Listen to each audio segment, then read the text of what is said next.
اللہم صلی علی محمد النبی الامی وعلی آلہ وسلم تسلیما۔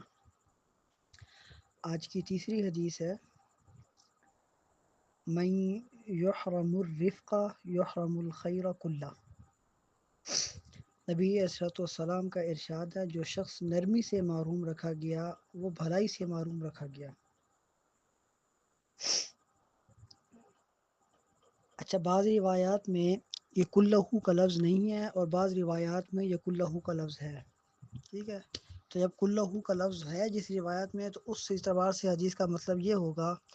جو شخص نرمی اور مہربانی سے معروم ہوا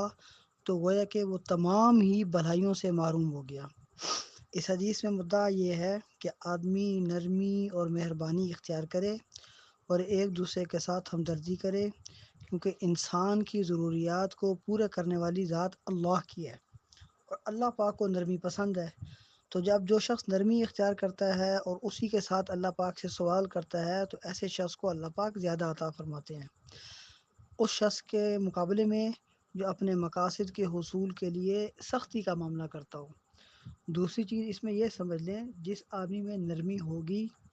اس آدمی میں اپنی اصلاح کا کچھ نہ کچھ حوصلہ ہوگا، وہ لوگوں کی بات کو قبول کرے گا اور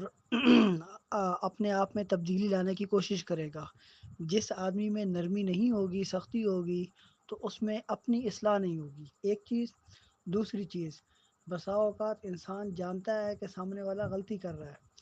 یہی نرمی ہوگی تو درگزر کرے گا، نرمی نہیں ہوگی تو درگزر کرنے کا مادہ بھی اس میں نہیں ہوگا، جس سے یہ تمام کی تمام ان بھلائیوں سے جو اللہ پاک کی طرف سے ہوتی ہے، جیسے قیامت کے دن اللہ پاک جو ہے نا، ایک شخص کو کہیں گے ایک نیکی ہے، ایک نیکی کم پڑ رہی ہے، جا کے تلاش کر کے آ، کوئی اگر تجھے دیتا ہو تو وہ جائے گا، اسے کوئی بھی نہیں دے گا سوائے ایک شخص کے جس کے پاس صرف ایک ہی نیکی ہوگی، تو وہ کہے گا کہ تم یہ جو ہے کرتے اللہ پاک کو میری طرف سے جو ہے کہ میں تمہیں ہدیہ کرتا ہوں، تم جا کے اللہ پاک کو دے دو، میرے تو یہ ایک کام نہیں آئے گی کیونکہ میرے گناہ بہت زیادہ ہیں۔ تو کہتے ہیں جب یہ شخص نیکی لے کے اللہ پاک کے پاس پہنچے گا تو اللہ پاک سے پوچھیں گے کس نے دی ہے، میں فرمائیں گے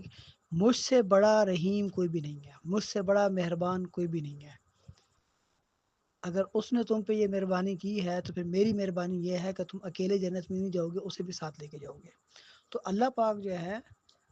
وہ نرمی کو اور مہربانی کو پسند فرماتے ہیں۔ تو ہمیں چاہیے کہ ہماری طبیعت میں نرمی ہو، سامنے والے کی بات سننے کا حوصلہ ہو، برداشت کرنے کا حوصلہ ہو۔ ہمارے ہاں جو ہے کہتے ہیں آج کل برداشت کا مادہ تو سرے سے ختم ہی ہو گیا، چھوٹی چھوٹی بات پہ خودکشی کر لیتے ہیں یا یہ سامنے والے کو مار دیتے ہیں۔ تو برداشت اور یہ نرمی، یہ اس سب چیزوں کا تعلق جو ہے کہتے ہیں دین کے ساتھ جب انسان کا تعلق ہوتا ہے تو انسان میں نرمی بھی آتی ہے، انسان میں اطاعت کا مادہ بھی آتا ہے، اور دین نام ہی اطاعت کا ہے، اور اطاعت تب پیدا ہوتی ہے جب انسان کے دل نرم ہو جائے۔ تو اللہ پاک سے دعا مانگنی چاہیے کہ اللہ پاک ہمارے دل کو سخت ہونے سے بچائے، دل نرم رکھے، تاکہ جو ہے اطاعت اور فرمان برداری کا مادہ ہمارے اندر پیدا ہو اور ہم اللہ اور اس کے رسول کو راضی کرنے کی کوشش کریں۔ اللہم صلی علی محمد النبی الامی وعلی آلہ وسلم تسلیما۔